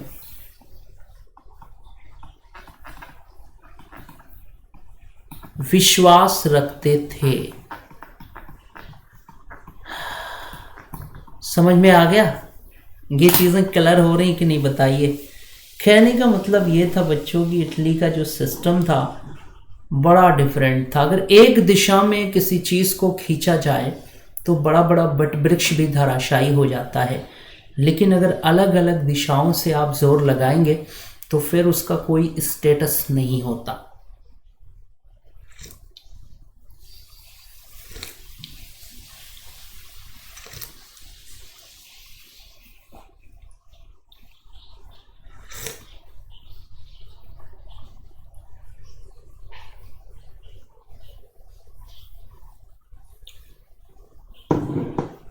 ठीक है, एक और हम लोग जो है डिफरेंस देख सकते हैं। इटली के एकीकरण में एक और बाधा पर हम लोग बात कर सकते हैं। ठीक है, इसको अगर हम मिटा दें तो एक और बाधा हम लोग लिख सकते हैं चौथे नंबर पर, कि जो नॉर्थ इटली था ना वो अर्ध विकसित था, वहां पर उद्योग धंधे थोड़े बहुत मौजूद थे, लेकिन दक्षिण जो था एकदम ग्रामीण था, एकदम रूरल था। समझ में आ गया? यानी बड़ा गजब का मामला था। अर्बन जो कल्चर है वो नॉर्थ इटली में मौजूद था, जबकि साउथ इटली में कंप्लीटली रूरल कल्चर मौजूद था, और वो बहुत ही ज़्यादा बच्चों आप कह सकते हैं कि पिछड़ा हुआ। तो जो साउथ इटली था ना वो बहुत ही ज़्यादा पिछड़ा हुआ था। तो हम लोग यहाँ पर लिखेंगे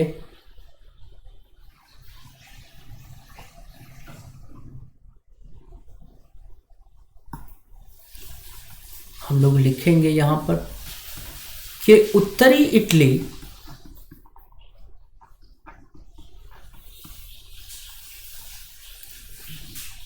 अर्ध विकसित था,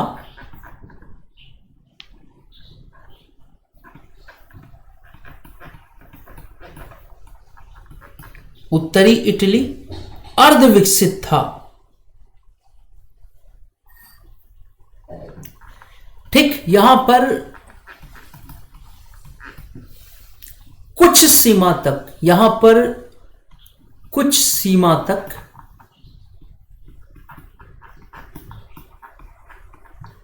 उद्योग धंधे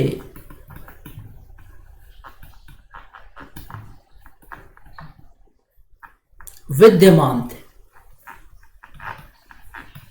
ठीक है, जबकि जो दक्षिणी इटली था वहां पूरी तरह से ग्रामीण व्यवस्था थी।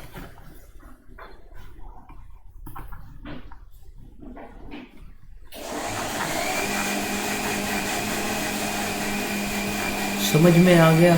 कोई दिक्कत तो नहीं है। तो दक्षिणी इटली में क्या था बच्चों? ग्रामीण व्यवस्था थी।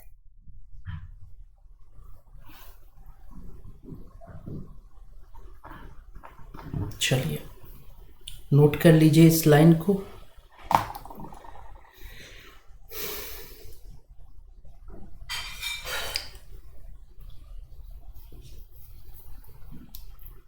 तो देखिए ये कुछ बहुत बड़ी बाधाएं थी इटली के एकीकरण में। ये काफी बड़ी बाधाएं थी जो मैंने 5 बाधाओं का जिक्र किया, लेकिन कुछ सहायक तत्व भी इटली के एकीकरण में मौजूद थे। तो चलिए देखा जाए कि इटली के एकीकरण में सहायक तत्व कौन कौन से थे। इसको हम लोग मिटा देते हैं। ये तो कुछ बाधाएं थी जिसका जिक्र हम लोग कर रहे थे। अब चलिए इटली के एकीकरण में सहायक तत्वों पर हम लोग बात करेंगे। तो हेडिंग डालेंगे इटली के एकीकरण में सहायक तत्व।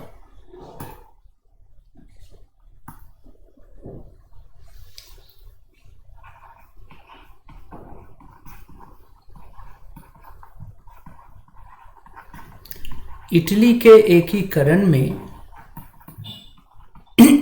सहायक तत्व, इटली के एकीकरण में सहायक तत्व। चलिए देखा जाए ये सहायक तत्व क्या क्या थे। तो सबसे पहले बच्चों एक संस्था का मैं नाम लूंगा जिसका नाम था कार्बोनरी।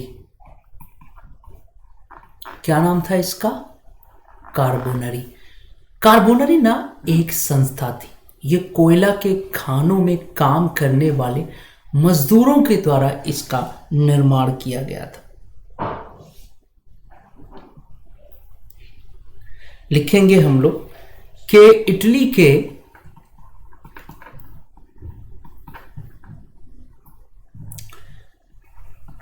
कोयले की खान में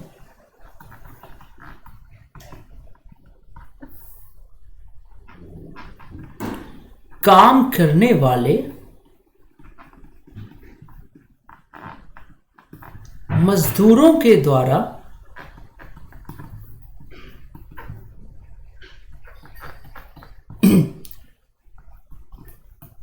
इस संस्था की स्थापना की गई थी।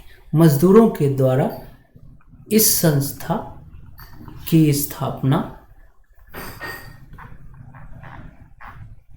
ठीक है ना, 1810 ईस्वी में की गई थी।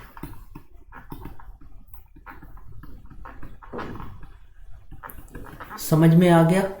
एक्चुअली में जो इटली के कोयले के खानों में मजदूर काम करते थे, ये संस्था उनके द्वारा 1810 में स्थापित की गई थी। लेकिन यकीन मानिए धीरे धीरे इसकी जो जड़ें थी, चूंकि ये ना एक गुप्त क्रांतिकारी संस्था थी। कैसी संस्था थी बच्चों?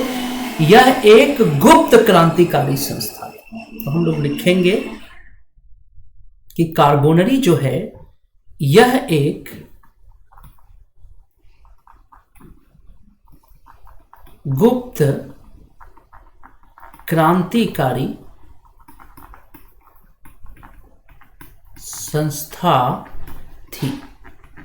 करेक्ट है ना? यह एक गुप्त क्रांतिकारी संस्था थी। लेकिन धीरे धीरे इसकी जो जड़ें थी वो इतनी ज़्यादा गहरी हो गई थी कि लगभग ये इटली ही नहीं, इसके बाहर भी, इटली ही नहीं उसके बाहर भी, अलग अलग देशों में, इटली ही नहीं उसके बाहर भी इसकी जो जड़ें हैं वो फैल चुकी थी। कहा जाता है कि इसमें विद्यार्थी, प्रोफेसर, सैनिक, पुजारी, पादरी सब शामिल थे, यानी हर वर्ग के लोग इसमें शामिल थे। इतनी ज़्यादा इसकी जड़ें फैल चुकी थी और इनका मकसद था विदेशियों को इटली की सरजमीन से बाहर फेंकना। तो हम लोग लिखेंगे कि कार्बोनरी नामक यह संस्था, कार्बोनरी नामक यह संस्था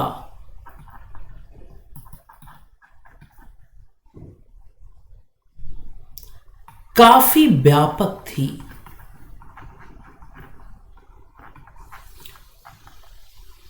काफी व्यापक थी, ठीक है ना? संस्था काफी व्यापक थी। इसका प्रसार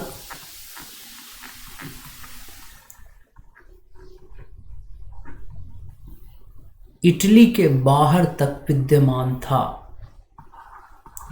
इसका प्रसार इटली के बाहर तक विद्यमान था। इटली के बाहर तक विद्यमान था। समझ में आ गया? बच्चों कोई दिक्कत तो नहीं हो रही है? और देखिए एक चीज़ आपको बताऊंगा, ये हम लोगों की जो क्लास है वो रिकॉर्डिंग क्लास है ना, चूंकि कुछ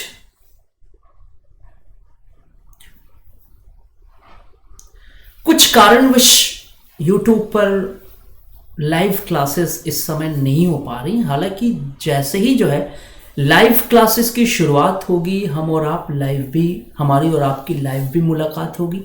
लेकिन अगर आपको कोई दिक्कत है, अगर आपके मन में कोई प्रश्न है, अगर आप कुछ पूछना चाहते हैं, तो मैं आप सबसे यही गुजारिश करूंगा कि YouTube के नीचे आप देखेंगे ना तो टेलीग्राम आईडी मौजूद है। आप टेलीग्राम आईडी पर क्लिक करेंगे और सीधे आप मेरे टेलीग्राम से जुड़ जाएंगे। वहाँ पर हम और आप ढेर सारी बातें करेंगे। ठीक है, आपके मन में जो भी प्रॉब्लम होगी, जो भी संशय होगा, हम लोग टेलीग्राम पर उसके बारे में बात कर लेंगे। ठीक है,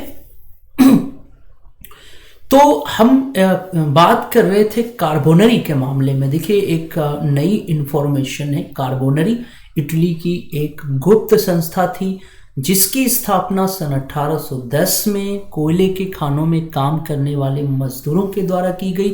कार्बोनरी इटली की एक गुप्त संस्था थी जिसकी स्थापना 1810 में कोयले के खानों में काम करने वाले मजदूरों के द्वारा की गई थी। लेकिन ये संस्था इतनी ज़्यादा फेमस हो गई कि धीरे धीरे दुनिया भर में इसके ब्रांचेस फैल गए, है ना। कहा जाता है कि कार्बोनरी में सिर्फ कोयले के खान में काम करने वाले मजदूर ही नहीं थे, बल्कि इसमें प्रोफेसर, इसमें सैनिक, इसमें ऑफिसर्स, इसमें पादरी, इसमें सब इटली के हर वर्ग के लोग शामिल थे।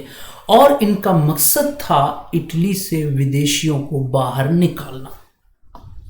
थोड़ा सा बच्चों हम लोग इसमें और नोट करेंगे ना, ये चीज़ कंप्लीट नहीं हुई है। अगर आप लोगों ने इसको लिख लिया हो तो हम लोग थोड़ा सा आगे बढ़ जाते हैं। आगे बढ़ जाए, कोई प्रॉब्लम तो नहीं है। चलिए,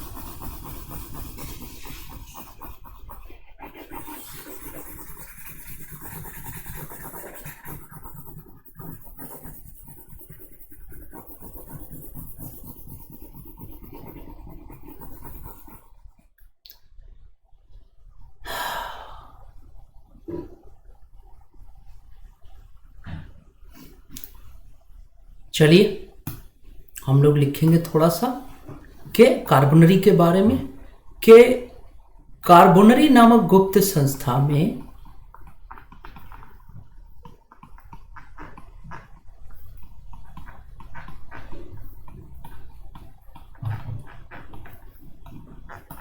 है ना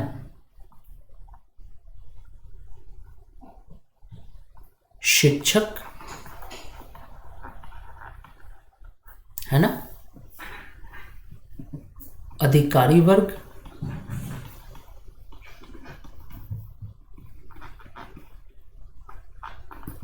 सैनिक और पादरी भी शामिल थे।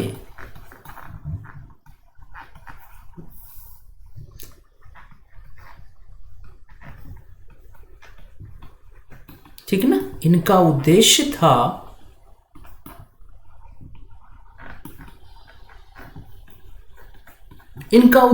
था विदेशियों को भाई, जिन्होंने इटली पर कब्जा कर रखा था ना बच्चों, फ्रांस ने, ऑस्ट्रिया ने, ठीक है ना, विदेशियों को इटली से बाहर निकालना।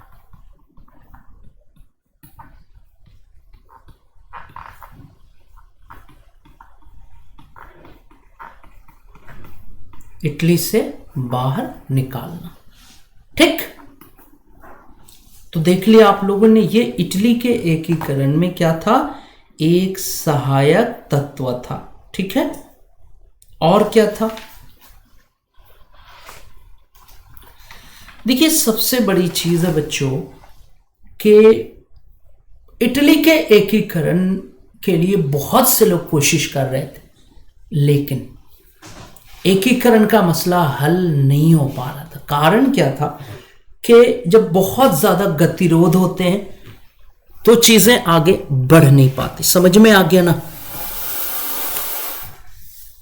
सबसे बड़ी चीज है कि लोग एक प्लेटफॉर्म पर नहीं थे, कोई कुछ और बोल रहा था तो कोई कुछ और बोल रहा था। यहां पर जो प्रबुद्ध वर्ग था, जो इटली का एकीकरण कराना चाहता था, उसके समझ में नहीं आ रहा था कि कैसे इटली का एकीकरण होगा। भाई कोई तो एक रास्ता होगा, कोई तो एक प्लेटफॉर्म होगा जिस पर सारे लोग खड़े होंगे, है कि नहीं है? बताइए। मान लीजिए 10 ट्रेनें जा रही हैं किसी डेस्टिनेशन पर, 10 ट्रेनें जो है वो बनारस जा रही है, मान लो 10 ट्रेनें बनारस जा रही हैं, ठीक? तो 10 ट्रेनों में अलग अलग लोग होंगे, लेकिन आप चाहते हैं कि वो सारे लोग एक ही ट्रेन पर आ जाएं, तो क्या रास्ता हो सकता है? ईमानदारी से बताइए, वो कौन सा रास्ता है जिससे सारे लोग एक प्लेटफॉर्म पे आ जाएं? उसका एक रास्ता है, ट्रेन के टिकट को माफ कर दीजिए। ऐलान करिए कि यात्रीगण कृपया ध्यान दें, या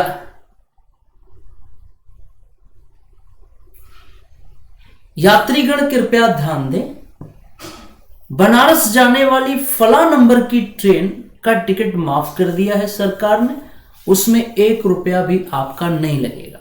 तो जितने भी यात्रीगण देख रहे हैं ना, वो ज्यादातर लोग मूव करके उसी ट्रेन में बैठ जाए। तब कोई सीट भी नहीं देखेगा, तब कोई ये भी नहीं देखेगा कि कौन सी सीट कैसी है, इंजन क्या है, कौन सी चीज है। समझ में आ रहा है बच्चों? इकोनॉमी ऐसी चीज है जिसकी बुनियाद पर आप ज्यादातर लोगों को एक प्लेटफॉर्म पर ला सकते हैं। यकीन मानिए, ये एक बेसिक रीजन है। ये क्या है? एक बेसिक रीजन है।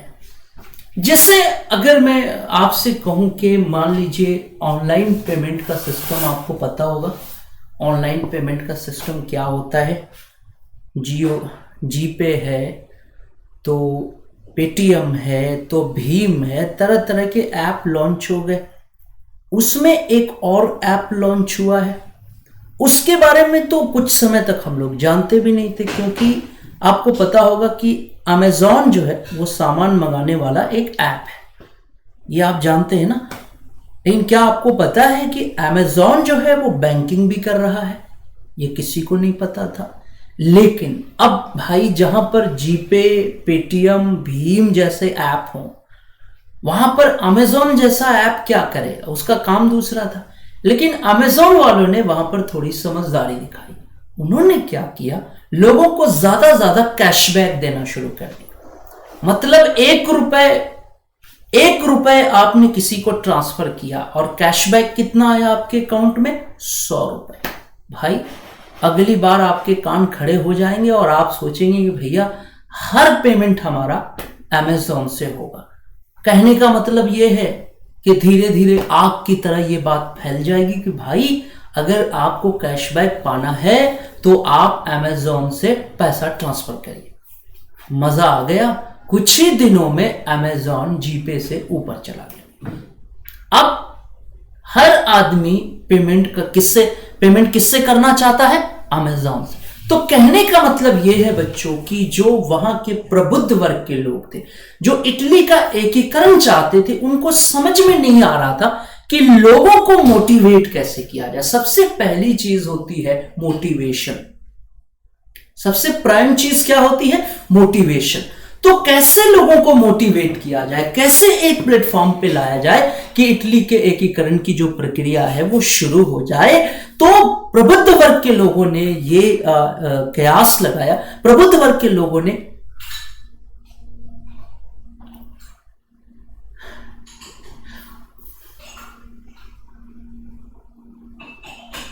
वहां के प्रबुद्ध वर्ग के लोगों ने यह निश्चित किया कि हम इटली के लोगों को आर्थिक स्तर पर एक कर सकते हैं। और यह राइट था बच्चों कि इकोनॉमी ही वो रास्ता है जिससे आप लोगों को एक प्लेटफॉर्म पर ला सकते हैं।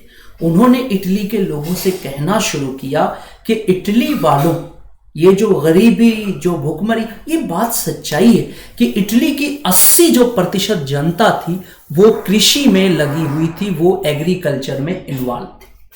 वहां के लोगों ने, जो प्रबुद्ध वर्ग के लोगों ने उनसे कहा कि देखो तुम बहुत मेहनत करते हो, लेकिन तुम्हारी मेहनत, आप जो मेहनत करते हैं ठीक है, अगर इटली एक हो जाए तो आपकी मेहनत का जो प्रतिफल होगा वो बढ़ जाएगा, आपको लाभ ज्यादा मिलेगा। आप व्यापार कर रहे हैं, सपोज दैट, लेकिन एक राज्य दूसरे राज्य से अलग है। भाई अगला राज्य बोले कि ना, पड़ोसी राज्य का आदमी हमारे राज्य में ना आए, नहीं तो उसका पैर तोड़ डालेंगे। कमाल है भाई।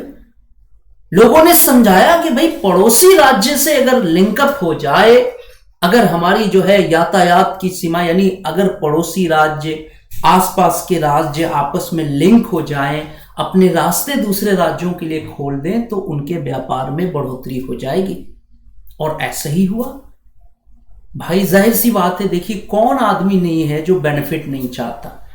यकीन मानिए, कहा जाता है, ये सच्चाई है बच्चों, कि ये सच्चाई है बच्चों कि इंसान जो है ना, कि प्रॉफिट मोहम्मद साहब ने एक बात कही थी कि इंसान की दो ख्वाहिशें ऐसी होती हैं जो कभी कम नहीं होती। एक हमेशा जवान रहने की ख्वाहिश, और दूसरा दौलत की ख्वाहिश। तो ये चीज़ें बलवती हो ही जाती हैं। और यकीन मानिए, इसी चीज़ को वहाँ के प्रबुद्ध वर्ग के लोगों ने क्या किया था, बेस बनाया था, कारक बनाया था। तो कहने का मतलब ये है कि जब वहाँ के राज्यों ने अपने दरवाजे एक दूसरे के लिए खोले, मुक्त व्यापार की व्यवस्था अपनाई, वहां पर रेलवे लाइन बिछाए जाने की बात की गई। भाई रेलवे लाइन ऐसा तो है नहीं कि एक राज्य में अलग रेलवे लाइन, दूसरे राज्य में अलग रेलवे लाइन, ऐसा तो हो नहीं सकता। तो वहां पर धीरे धीरे, है ना, इकोनॉमिकल लेवल पर प्रयास शुरू हुए। और जाहिर सी बात है बच्चों की, पैसा ऐसी चीज है ना जो किसी को भी काटता नहीं है। जिसके पास है वो भी परेशान है, और जिसके पास नहीं है वो भी क्या है, वो भी परेशान है। तो मैं आप लोगों से यही यहाँ पर कहना चाहूँगा कि वहाँ के जो प्रबुद्ध वर्ग के लोग थे, उन्होंने इकोनॉमिकल लेवल पर प्रयास करना शुरू किया। इटली के लोगों को ये एहसास दिलाया कि अगर पूरी इटली एक हो जाएगी तो यकीन मानिए, जैसे इंग्लैंड डेवलप है, जैसे फ्रांस डेवलप है, जैसे स्पेन डेवलप है, जैसे यूरोप के बाकी देश डेवलप हैं, वैसे ही इटली डेवलप हो जाएगा। और इसका उन लोगों ने एग्जाम्पल भी दिखाया। उन लोगों ने मतलब एक उनको डमी भी दिखाया कि अगर इटली में ये सुविधाएं हो जाती हैं तो इटली बहुत जल्दी डेवलप हो जाएगा। समझ में आ गया? तो हम लोग आगे बढ़ते हैं। ये चीज़ क्लियर हो गया बच्चों ना कि इटली के एकीकरण में जो सबसे पावरफुल फैक्टर सामने आया वो वहाँ के आर्थिक विकास की बात थी, जिसके आधार पर इटली के एकीकरण की जो मनोदशा थी वो बदल गई। और यकीन मानिए, हर आदमी चाहता है कि उसका व्यापार बढ़े, हर आदमी चाहता है कि उसका बिजनेस बढ़े, चाहे वो किसी भी वर्ग से बिलोंग करता हो। तो इसको हम लोग यहाँ पर लिखेंगे थोड़ा सा। हाँ, इटली के एकीकरण में सहायक तत्व कौन कौन से थे ये आपने देखा। पहले तो हमने कार्बोनरी नामक गुप्त संस्था की बात की जो क्रांतिकारी संस्था थी।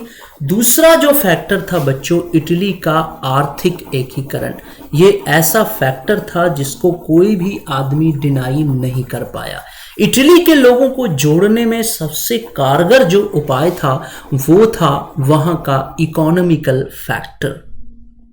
तो चलिए हम लोग इसकी बात कर ले। यहां पर लिखेंगे कि इटली के प्रबुद्ध वर्ग के सामने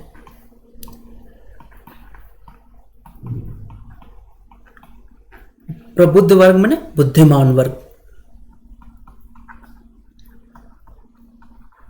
सबसे बड़ी चिंता थी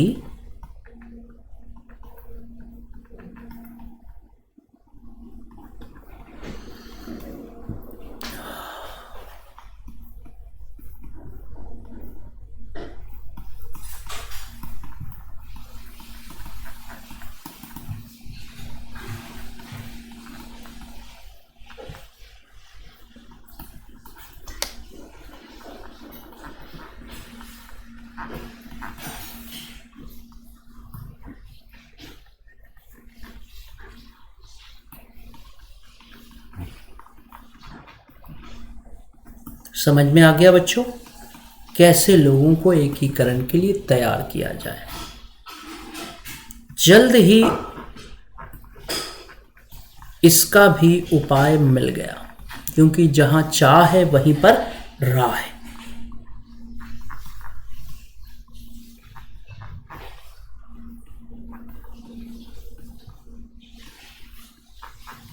जल्द ही इसका उपाय भी मिल गया। ठीक है,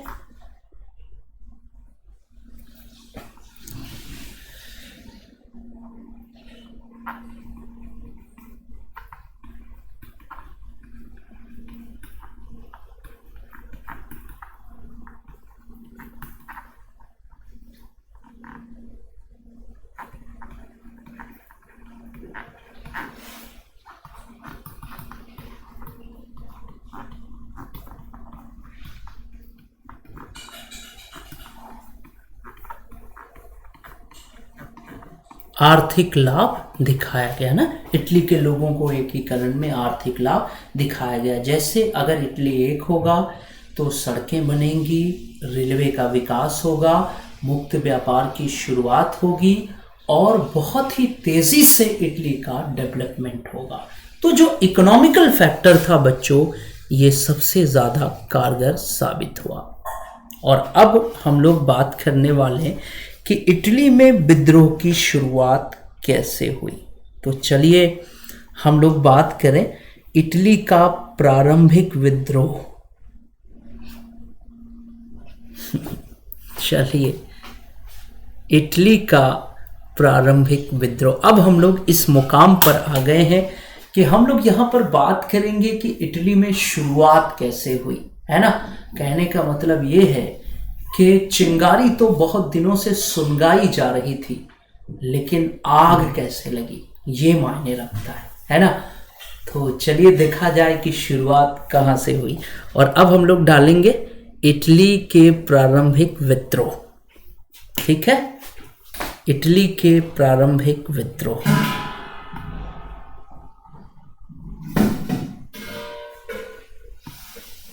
या इटली में विद्रोह का प्रारंभ।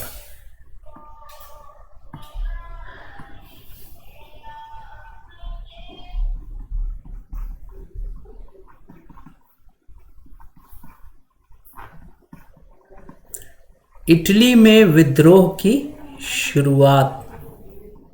ठीक है, चलिए देखा जाए कैसे विद्रोह की शुरुआत हुई। देखिए साहब, चिंगारी तो बहुत दिनों से सुलग रही थी, बहुत से लोग लगे हुए थे इसके लिए। देखिए साहब, चिंगारी तो बहुत दिनों से सुलग रही थी और बहुत से लोग जो है वो इसके लिए लगे हुए थे। लेकिन सबसे बड़ी चीज थी आग लगना। यानी इटली में कहां से शुरुआत हुई। कहा जाता है कि 1820 में स्पेन में विद्रोह हुआ। 1820 में स्पेन में विद्रोह हुआ।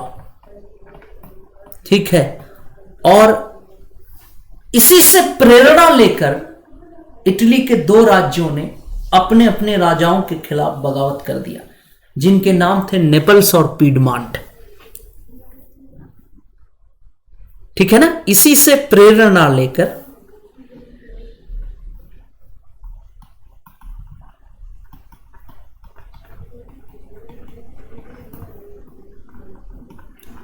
इटली के दो राज्यों ने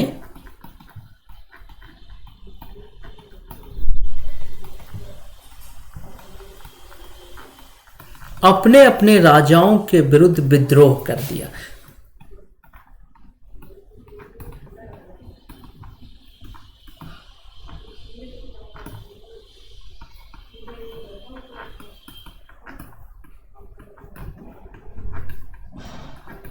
समझ में आ रहा है, एक चीज क्लियर हो रही। कहने का मतलब कि इटली के एकीकरण में सबसे बड़ी समस्या वहां के राजा थे, क्योंकि राजा अपने अपने प्रांतों के मालिक थे और वो कभी नहीं चाहते थे कि इटली का एकीकरण हो, क्योंकि अगर इटली का एकीकरण होता बच्चों तो राजतंत्र क्या हो जाता, समाप्त हो जाता, खत्म हो जाता। तो ऐसी चीज राजा कभी नहीं चाहते, क्योंकि अगर एकीकरण होता तो सबसे पहले कौन जाता, राजा। तो ना स्पेन में भी ऐसा ही कुछ हुआ, स्पेन में भी ऐसा ही कुछ हुआ होगा। कहा जाता है कि इटली के 2 राज्यों ने विद्रोह का बिगुल बजा दिया, अपने अपने राजाओं के खिलाफ बगावत कर दिया, और इन राज्यों के नाम थे, ये राज्य थे नेपल्स और पीडमांड। ठीक है, विद्रोह सफल भी हुआ, लेकिन कहा जाता है ना कि असली विलन जो था वो सामने आया। तो यहां पर विलन कौन था? ऑस्ट्रिया था। तुरंत ऑस्ट्रिया से सेनाएं भेजी गई नेपल्स और पिडमांड में। ऑस्ट्रिया की सेनाओं ने विद्रोह को दबा दिया और फिर से क्या हो गया? शांति हो गई। यानी शुरुआत तो इटली वासियों ने की नेपल्स और पिडमांड के द्वारा, लेकिन ऑस्ट्रिया इतना शक्तिशाली था कि वो एकदम चौधरी की तरह आया, वो एकदम विलन की तरह आया, और उसने जो है ऑस्ट्रिया इतना शक्तिशाली था कि वो विलन की तरह आया और उसने जो है क्या किया? विद्रोह को दबा दिया, नेपल्स और पिडमांड के विद्रोह को दबा दिया। और इस तरह से विद्रोह की पहली जो चिंगारी थी, जो नेपल्स और पिडमांड में लगी थी, उसको ऑस्ट्रिया ने क्या किया? पानी डालकर ठंडा कर दिया। लेकिन बच्चों, सबसे बड़ी चीज है कि देखिए, इटली में अब जागरण आ चुका था, वहां के लोग जागृत हो चुके थे। सबसे बड़ी चीज क्या है कि इटली में जागरण आ चुका था, वहां के लोग जागृत हो चुके थे। कहने का मतलब यह है कि इटली वैचारिक स्तर पर गुलामी का विरोध कर रहा था, और ऑस्ट्रिया जो वहां का शासक बना बैठा था, वो शक्ति के बल पर उस विचारधारा को क्या कर रहा था बच्चों? दबा रहा था। तो हमेशा एक बात याद रखिएगा, आप विचारधारा को जितना ज्यादा ताकत से दबाएंगे, विचारधारा जो होती है वो उतनी ही तेजी से बलवती होती जाती है। हमेशा याद रखिएगा बच्चों, जब जब विचारधारा को शक्ति से दबाया गया है, इतिहास गवाह है कि विचारधारा ने और भी ज्यादा रौद्र रूप लिया है। तो इन विद्रोहों को शांत करके ऑस्ट्रिया ने अपनी शामत बुला ली थी। कहा जाता है कि ये विद्रोह पूरी इटली में धीरे धीरे फैलने लगे, और उसके बाद जो हुआ वो तो आप जानते ही हैं। तो बच्चों, इटली के एकीकरण पर ये हम लोगों की जो क्लास है ये रेगुलर जारी रहेगी, एक सीरीज के तौर पर हम लोग आगे बढ़ेंगे। आप लोगों से मेरी दरखास्त है, आप लोगों से मेरी गुजारिश है कि आप विश्व इतिहास की इस सीरीज में बने रहिए और इस क्लास को ज्यादा से ज्यादा शेयर करिए, ज्यादा से ज्यादा बच्चों तक पहुंचाइए, है ना। यहां पर कुछ चीजें और मैं आपको बताना चाहता हूं। पहली चीज तो ये कि आप टाइमिंग देख लीजिए। क्लास की टाइमिंग जो होगी हम लोगों की, वो होगी सुबह में 11 बजे से और शाम में 6:30 बजे से। जी हाँ, इन दोनों टाइमिंग के दौरान आप विश्व इतिहास की जो क्लासेस है वो अटेंड कर सकते हैं, ठीक है ना। अब यहां पर मैं आप लोगों को बता दूं कि इसके अलावा स्पेशल क्लासेस भी चलेंगी, और स्पेशल क्लासेस भी हुई हैं। शायद आप लोगों को जानकारी ना हो, मैं आप सबसे निवेदन करूंगा कि आप अनअकैडमी के लर्निंग ऐप को सबसे पहले डाउनलोड करिए। अनअकैडमी के लर्निंग ऐप को सबसे पहले डाउनलोड करिए, मेरा प्रोफाइल सर्च करिए मोहम्मद नदीम, ठीक है। और यहां पर जाकर बच्चों मुझे फॉलो भी करना है, क्योंकि अब जो स्पेशल क्लासेस मेरी शुरू होंगी तो फॉलो करेंगे तो आपके मोबाइल पर मैसेज आ जाएगा। और ये क्लासेस मैंने पहले से ली हुई हैं बच्चों, आप चाहें तो इन क्लासेस को देख सकते हैं स्पेशल क्लास पर जाने के बाद, ठीक है। और साथ में आप सबका बहुत बहुत शुक्रिया कि आप क्लास में आए, आप लोगों ने क्लास देखा, और बने रहिए हमारे साथ, क्योंकि मेरी कोशिश होगी बच्चों कि अगर आपने उत्साह दिखाया, अगर ज़्यादा से ज़्यादा आप लोगों ने क्लास को शेयर किया, अगर आप हमारे साथ बने रहे, तो मैं कहूँगा कि हम लोग विश्व इतिहास को कंप्लीट भी करेंगे। अगर आपको क्लास अच्छी लगी हो तो इसको लाइक ज़रूर कर दीजिए, शेयर भी करना ज़रूरी है, क्योंकि मैं आपसे बार बार रिक्वेस्ट कर रहा हूं कि क्लास को शेयर भी करिए। सब्सक्राइब ज़रूर कर दीजिएगा चैनल को, ताकि आने वाली क्लास की नोटिफिकेशन आपको मिल सके। बेल आइकन्स का बटन दबा दीजिए ताकि आने वाली क्लास की नोटिफिकेशन मिल सके। और बच्चों, अगर आप में से कोई भी स्टूडेंट अनअकैडमी पर एडमिशन लेना चाहता है तो जैसा मैंने बताया है वो प्रोसेस आप यूज करेंगे। रेफरल कोड की जगह यूज करेंगे MNUS। क्यों? 10% डिस्काउंट के लिए। फिर एक बार कहूंगा कि अनअकैडमी का आइकॉनिक सब्सक्रिप्शन शानदार है। आप अगर अनअकैडमी पर एडमिशन लेना चाहते हैं तो आइकॉनिक सब्सक्रिप्शन को ही चुनिए, वो आपके लिए बेस्ट है। तो बच्चों, आज के क्लास में बस इतना ही। बहुत बहुत धन्यवाद। बहुत बहुत